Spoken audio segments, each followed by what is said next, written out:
Welcome to Fearless Thinkers, the BTS podcast. My name is Masami Cookson, and our host is Rick Cheatham, head of marketing at BTS. On today's show, Rick sits down with Corey Jacobs.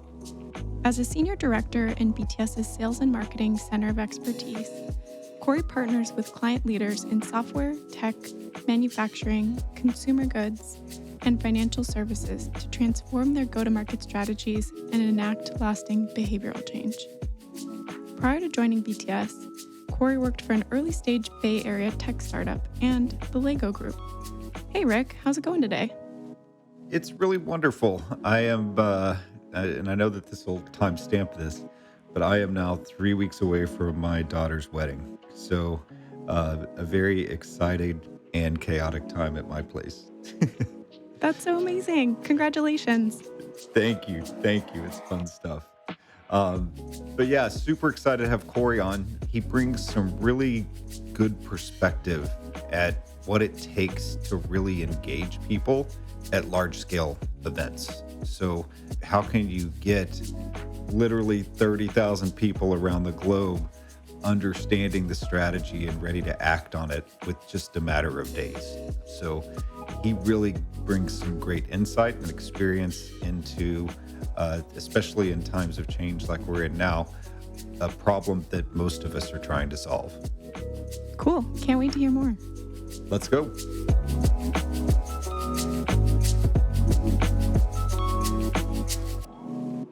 Hey, Corey, how have you been? Rick, good to catch up. It's been a while. It's been way too long, my friend. What's been going on in your world? I just got back from a week vacation with my kids.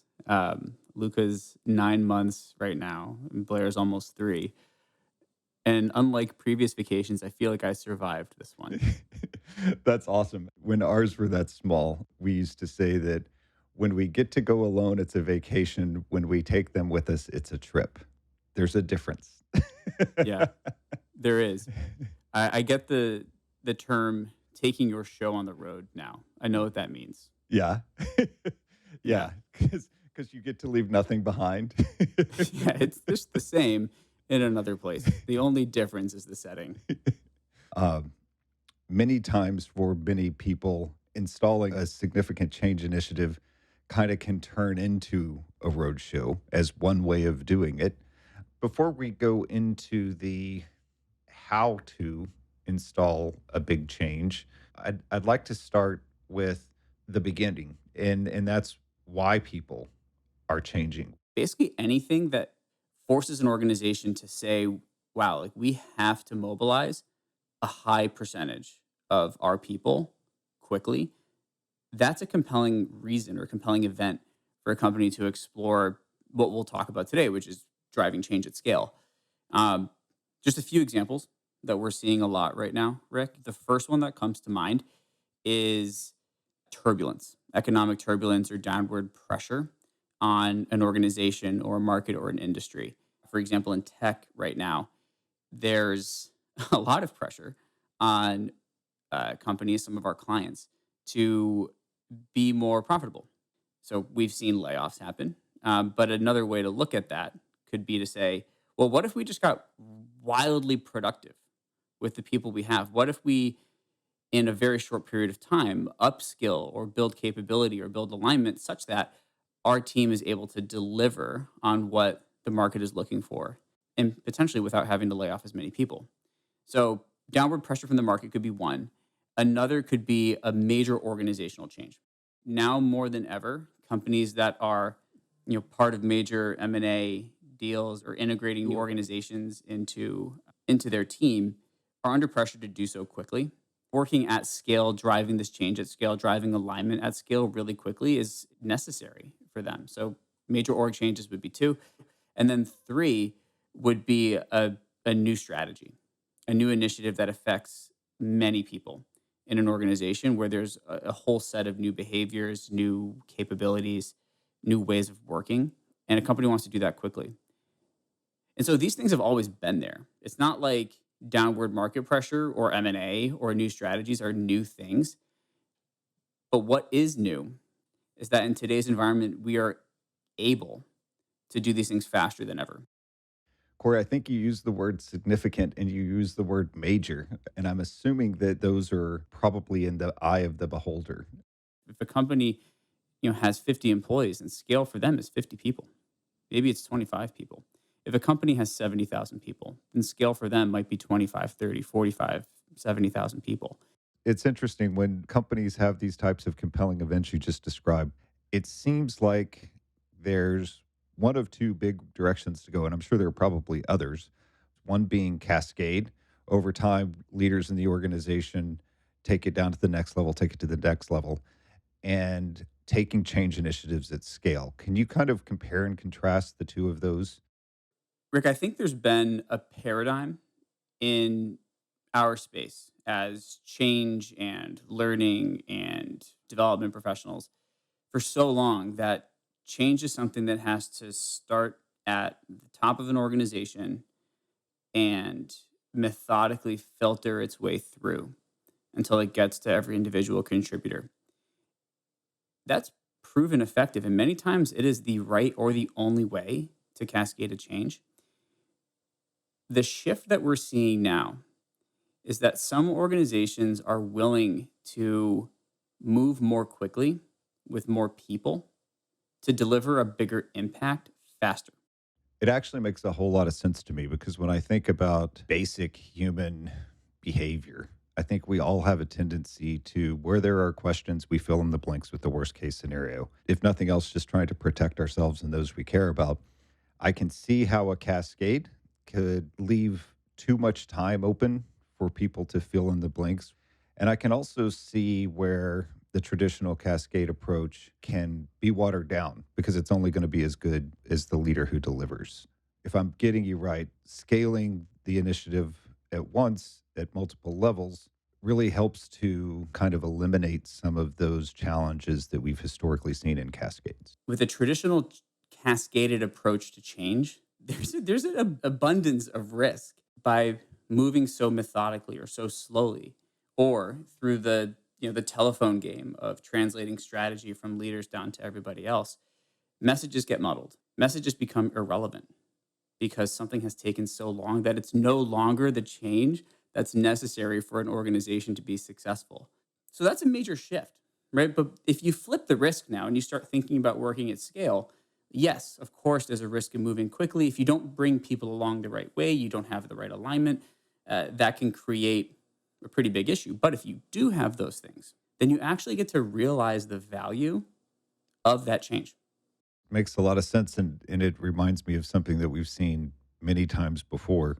To launch an initiative like this to a high percentage of the population, you have to get alignment from leaders first. I would think in developing the experience, you would uncover a lot of those misalignments and address them for the experience versus having them manifest in the real world.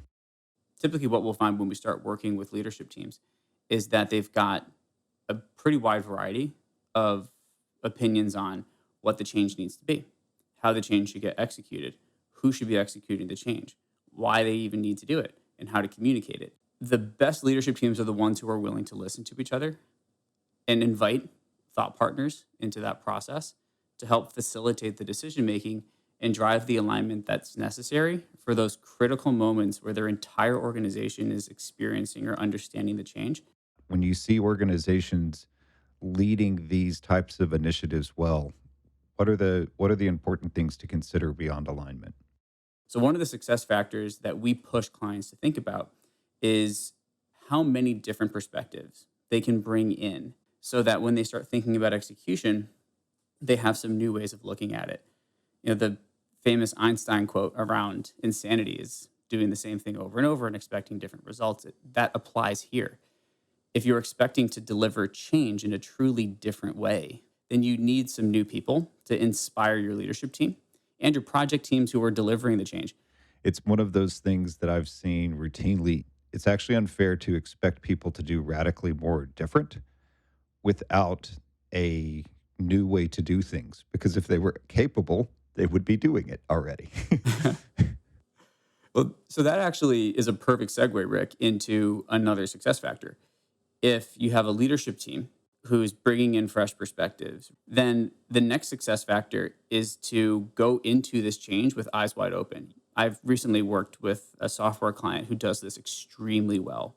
They recognize when an initiative is particularly challenging or demanding because of its scale, and they adjust their execution strategy accordingly. What this could look like is investing in larger teams, invest in data management.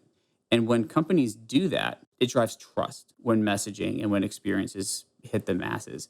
What you've seen great folks do in these situations is respecting the complexity. Got a great project team, and we've got a set of principles. One of them is about simplicity. When you're trying to get 30,000 go-to-market people through a new sales methodology learning experience in 24 hours, complexity finds you. There is no need to inject additional complexity into the design of an experience or into the execution of the experience because the complexity lives there already. And that's what really great organizations do is they recognize where there's complexity. Corey, could you give us a couple of examples of what this looks like in real life? So one of the places we're seeing this happen the most right now is with go-to-market teams. They'll use events like their annual sales kickoff to deliver a new strategy or a new customer segmentation model or a new methodology to their entire go-to-market team in the matter of hours. Right? So this is where we're seeing a lot of change happen rapidly at scale. We've also seen examples where clients are shifting their culture, which is a top-to-bottom company-wide initiative. And that's a very different way of executing change, right? It's not something that happens over the course of hours. It's something that maybe has elements of a cascaded strategy. But what we'll do is we'll work with these clients to think about how can you deliver a message as quickly as possible with as few layers as possible so that you can get people aligned around whatever new tools and processes and mindset shifts are part of that culture change. We've also seen a focus on building leadership skills and capabilities at certain levels in an organization, especially amongst aspiring or first-time leaders or mid-level leaders, where we'll see our clients invest in quite large numbers of people and delivered learning journeys that can happen in a matter of 2 to 3 months. So those are three examples of maybe a event-based approach, a cascaded approach that's happening with very few layers, and then a journey-based approach for specific populations. Even if it's, quote, event-based, it's not that everybody's in some giant windowless conference room in Vegas necessarily. Some people could be in Vegas, some people could be in Barcelona, some people could be in Singapore. You can go around the world in an event style and still get the same benefits without necessarily co-locating everyone. The last few years, I think, have forced many of us to rethink how we deliver a change at scale. Just thinking back a few weeks now, we just had a client deliver a new initiative in 24 hours to tens of thousands of people. And half of those people were part of 30 virtual cohorts of 500 to 700 people each and working in teams of 5. The other half of those people were close enough to go into the office and have a hybrid or live facilitated version of that same experience. And what this client and BTS did was create a consistent, globally relevant approach to messaging this change, creating an experience around it, driving engagement with it. I don't think we would have even explored that variety of delivery modalities 5 years ago. I think we would have assumed that it's not possible. The juice was not worth the squeeze. And what we're finding is that as we get better at working virtually, there's so much opportunity to work in any setting at any time to deliver change at scale. Very cool. It's very on topic, actually, to think about how compelling events can drive things that were not even thought to be possible. All right. So Corey, we've given our listeners a lot to think about today, but one of the things that's always very top of mind is, if I heard this, what can I go do? How can I take the right steps towards either understanding more deeply how to drive things at scale, or even talking to others in my organization on this topic? Rick, I would say that the first thing is to recognize if the change or the strategy or initiative or threat that is bouncing around in your head is something that is powerful and relevant enough. The types of initiatives and the types of changes that we've discussed here are inherently mission critical. Step 2, going back to the success factors. Can you find some fresh perspectives to help direct and influence the way you navigate that change with other leaders? And can you drive to the second success factor, the alignment that you need with the leadership team to get the buy-in to start thinking about executing something at scale and executing it quickly? From there, it's about execution. It's about finding partners. Obviously, we'd love for BTS to be a partner in this kind of initiative, but whoever it is, you have to make sure that you've got the processes, the people, and the execution plan in place to bring it to life. It's great advice. And as always, my friend, great chatting with you. So thanks for joining us today. Thanks, Rick. Always good to catch up. And thanks for having me.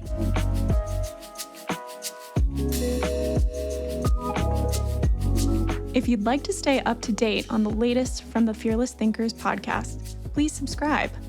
Links to all of the relevant content discussed in today's podcast are in the show notes, or you can always reach us at bts.com. Thanks again.